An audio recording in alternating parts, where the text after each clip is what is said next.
Praise the lord. మీ అందరికీ ఈ ఉదయకాలపు శుభములు ప్రభు అయిన యేసుక్రీస్తు నామములో కలుగునుగాక.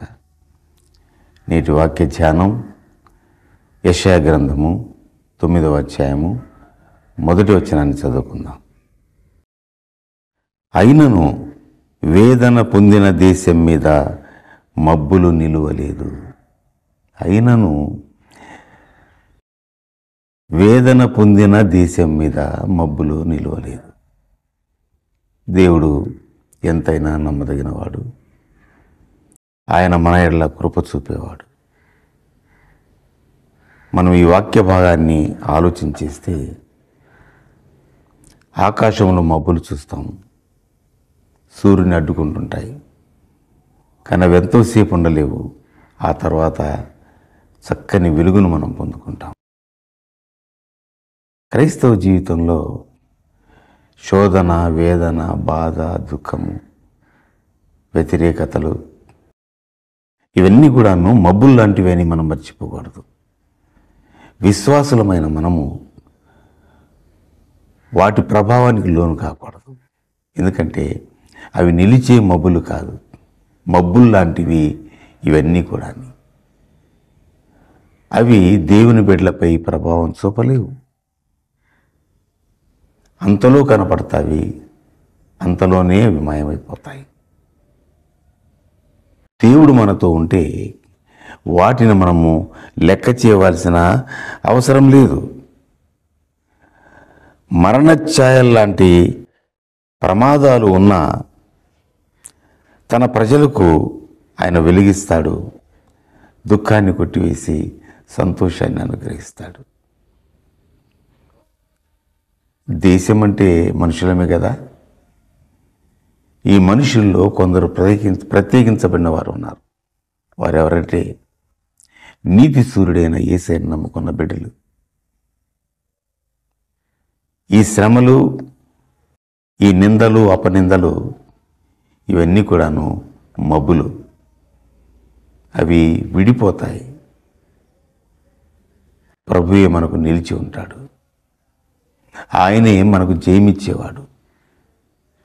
వాటిని చూస్తూ, వాటిని ఆలోచిస్తూ దుఃఖించకూడదు, కృంగిపోకూడదు. మరొక మాట చెప్పాలంటే నీ బలహీనతల చేత దేవుణ్ణి బాధ పెట్టకూడదు. దేవుడు సమర్థుడు కనుక ఆయన వైపు చూస్తూ, ఆయన నామాన్ని మహిమపరుస్తూ నీ విశ్వాస జీవితంలో ముందుకు సాగిపోవాలి, నిరీక్షణతో సాగిపోవాలి. ప్రభువే నీ ముందు నడుస్తాడు, మబ్బులు తొలగిస్తాడు. హల్లెలూయా.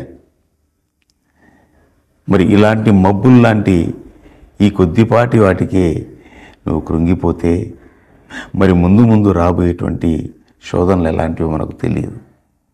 కారు మబ్బులైనా సరే తొలగిపోతాయి, మాయమవుతాయి. ప్రభువే నిలిచేవాడు. ఆయన నీతి సూర్యుడు నీ మీద, నా మీద ఉదయిస్తాడు, మనల్ని ప్రకాశింపచేస్తాడు, మనకు జయమిస్తాడు. మబ్బులు తొలగిపోతాయి. దేవుడి నీకు దర్శనమిచ్చి నిన్ను ఆదుకుంటాడు. నిబ్బరంగా ఉండు. ప్రభువు నిన్ను, నీ కుటుంబాన్ని దీవించునుగాక. ప్రార్థన చేసుకుందాం. పరిశుద్ధుడైన మా తండ్రి, ఈ ఉదయకాలపు నీ జీవము కలిగిన మాటలు, శక్తి కలిగిన మాటలు ఈ బిడ్డల హృదయాల్లో పంపి బలపరచండి, ధైర్యపరచండి, జయమివ్వండి. ప్రభు, ఈ లోకంలో శ్రమలు వస్తాయన్నావు, కానీ మీ విశ్వాసమే మీకు జయము కలుగ చేస్తుందన్నావు. మీ విశ్వాసమే లోకమును జయించిన విజయం అన్నావు. ప్రభువా, నీ మాటలకు వందనాలు నాయన. నమ్మదగిన నీ మాటలను మా హృదయాల్లో పెట్టుకొని మా విశ్వాస జీవితంలో, ఈ లోక ప్రయాణంలో నిన్ను చేరు పర్యంతము మమ్మల్ని నిలువబెట్టమని, బలపరచమని, శక్తితో నింపమని, ఆత్మతో నడిపించమని ఈ బిడ్డలందరినీ నిబ్బరపరిచి నీ యొక్క ఆత్మ ద్వారా జయమనుగ్రహించి నడిపించమని నీ చేతికి బిడ్డలను సమర్పిస్తూ మా దుఃఖమును ఆనందంగా మార్చగలిగిన సంతోషముగా మార్చగలిగిన, ఇదిగో మబ్బుల్లాంటి శోధనలు లెక్క చేయకుండా ముందుకు సాగే శక్తినిచ్చిన, జయమిచ్చిన యేసు నామములో ప్రార్థిస్తున్నాము తండ్రి.